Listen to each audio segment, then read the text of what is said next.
everyone, it's Nathan Green. I'm back from the ashes, as you can see. I posted my 3-year transformation video like a year ago or something, and I'm still really amazed by all the positive feedback I got. So after that, I decided, you know what, I'll keep posting. I really enjoy tennis, so I'll post more videos, and I did, but after that, I just stopped. So what happened? Well, to be completely honest, my confidence completely vanished. It didn't help that in my personal life, some things weren't going too well either. But with tennis, I always felt like I could escape the reality of life and just focus for like 1 or 2 hours on one thing and one thing only to just clear your mind. But even that feeling was slowly disappearing, and it was all because of one particular shot, and that is my forehand. And in my first video, I already said this. The thing that was bothering me most was my forehand. And I really did try to improve the shot, but the more I tried to work on it, it seemed like the worse it got. And I'm not really used to that. Like, normally in my life, I really like to push myself, and if something doesn't work, I'll just try a different thing. And if that doesn't work, I'll just try something else and see which works, which sticks. And I know that it's not always like a straightforward upward trend, but it comes with its ups and downs.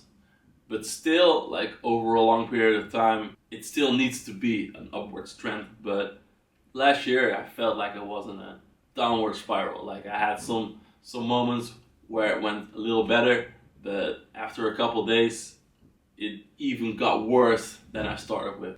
And I ended up trying to tweak all kinds of things about my forehand. Actually, just like I did with my serve when I was learning it. On the serve, it worked really well for me. Looking at slow-mo footage of myself versus pros and trying to see what is different and working on those things. But with the forehand, every time I thought I saw something that I was doing wrong, I tried to fix it, but it made things even worse. And it ended up being so bad that in matches, I couldn't even hit like one normal forehand. Every time the ball went to that side, I just completely froze, like I didn't know what to do anymore. And it was especially frustrating because to me, the forehand is probably the most important shot in tennis, at least at my level. Because when you look at it, like maybe 70% of the shots that you hit in a match are forehands. If that shot doesn't work, you just can't play a normal match. And I really like to play attacking tennis, but for that you definitely need a forehand. But you can't play that style of tennis if every time you try to hit a little bit more through the ball, you get really tired and anxious that you're gonna miss. It just doesn't work.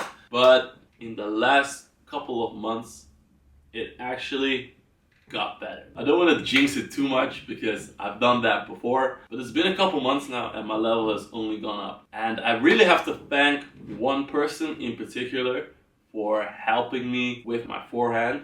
And that person, you may remember him as a subscriber who challenged me. I made a video about it.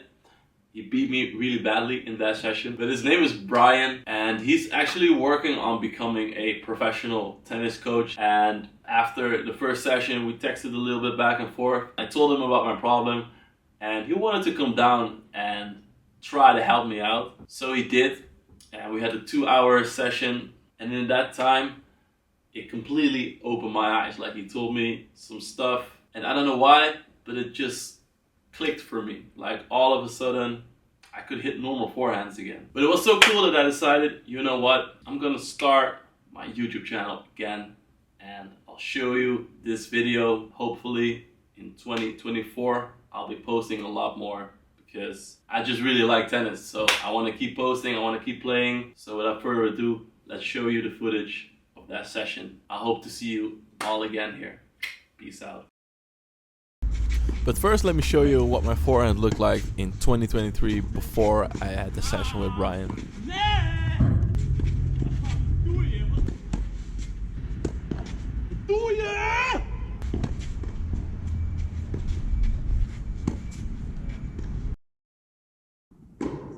And here are some forehands an hour in the session.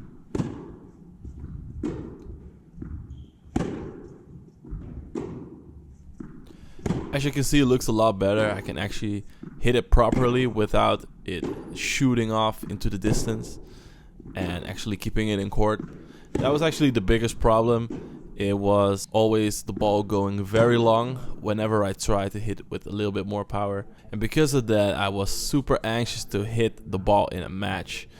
And I ended up just brushing the ball, no power. And even doing that, I made a lot of mistakes because I was brushing too much and it ended up going into the net. And I felt even worse because I was just gifting my opponent a point without actually doing anything with the ball. But luckily, Brian immediately saw some things I could do better. I was also doing a lot right, but if you add up all those little things, it can create some really big errors. And being self-taught, I just couldn't find the solutions. But luckily, Brian had some really great answers and some stuff that I actually didn't know, and I want to share with you guys. So the biggest one for me, which actually might surprise you, is to hold the racket properly. And you might be asking, like, how could you possibly do that wrong?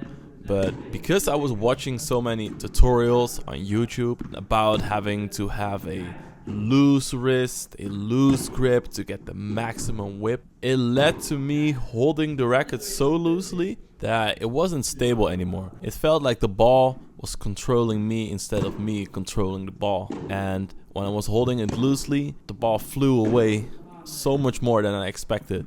And even before the session with Brian, I actually tried to hold the racket more tightly. Like, that was one of the things I thought could possibly be wrong. But whenever I tried it, I squeezed harder than I used to with all my fingers simultaneously, and I just couldn't get used to it. But then Brian actually told me the solution, and I didn't notice at all, is that all the good players hold their racket for 80% with their bottom 3 fingers instead of your thumb and index. I was actually doing the latter. I was holding my racket mostly with my index and thumb, but those fingers are there more for feel, and the majority of your pressure should be in your last 3 fingers. Yeah, that blew my mind.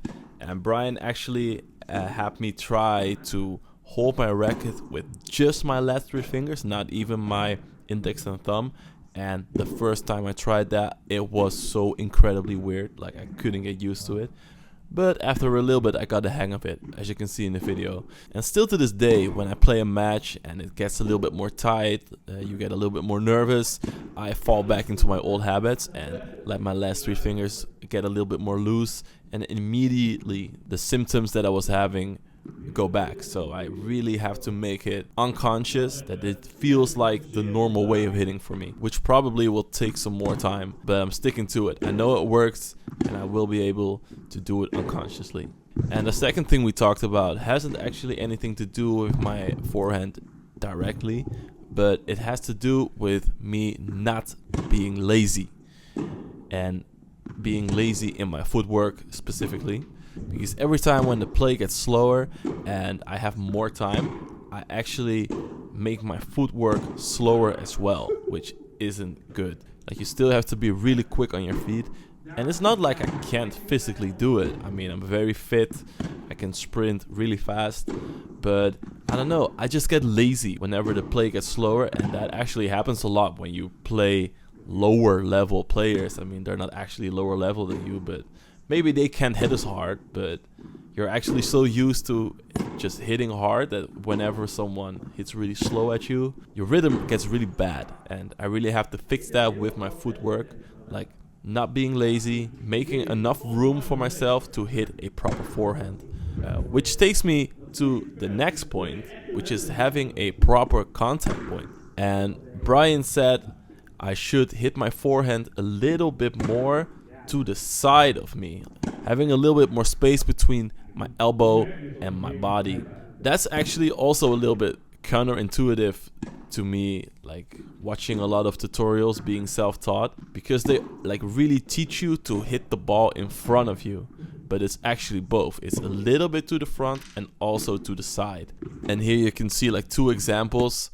One, I was doing it well, and one, I fell back into my old habits and hit it way too close to my body. But I hit it in front of me, but it's actually not right. And this is something I really have to get used to. Like, I need this much space, but I actually need a little bit more space, so I have to get used to it. And the last thing we worked on is to not over-rotate my body when I hit a forehand. That way you have more balance, which means more consistency, and you can just hit forehands over and over again. So we did that with this drill. And after this, we just hit some balls back and forth for me to like really let it sink in and practice the things that I learned today. Because obviously you can't do it right immediately. Like, you have to make it a second nature, and that takes time, but I'm still working on it and it goes quite well. So that's it for this video. And like I said in the intro, I want to start making videos again. The spring competition here in the Netherlands starts this weekend, so I'm really excited about that, to finally be playing a real match again. And hopefully my opponents allow me to record the footage so I can put it here on YouTube again for you all to see.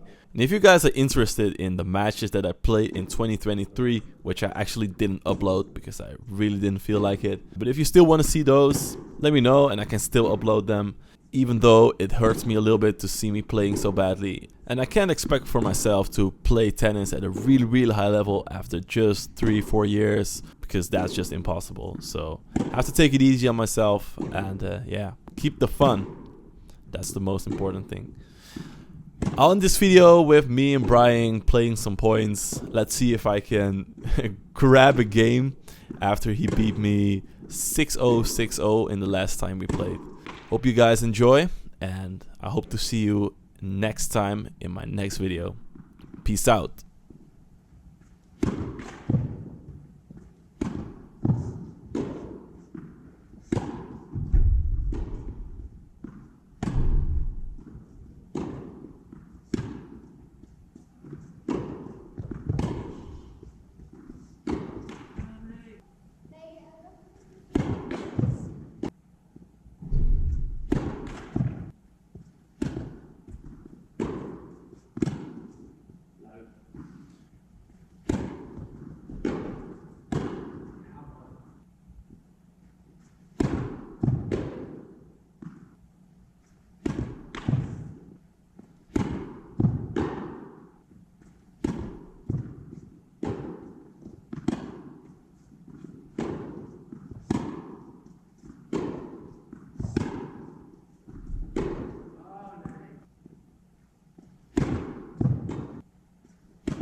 He goes, so,